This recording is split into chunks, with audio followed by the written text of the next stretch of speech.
ایک صحابی کا پیغام آیا ان کی بیگم کا کہ وہ مر رہے ہیں لیکن کلمہ نہیں پڑھا جا رہا، تو آپ تیزی سے اس کے گھر گئے، دیکھا تو وہ بول رہے ہیں، آپ نے کہا کلمہ پڑھو، کہا جی نہیں پڑھا جاتا، ویسے بول رہے ہیں نہیں پڑھا جاتا۔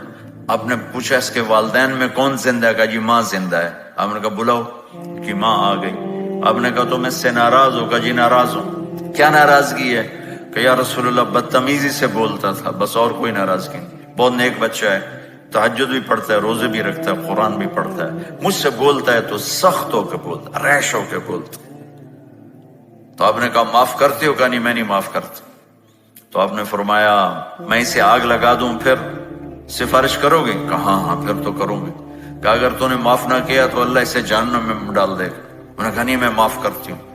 جب ماں نے کہا میں معاف کرتی ہوں، آپ نے کہا کلمہ پڑھو، تو اس نے کہا لا الہ الا اللہ، اور اس کی جان نکل گئی۔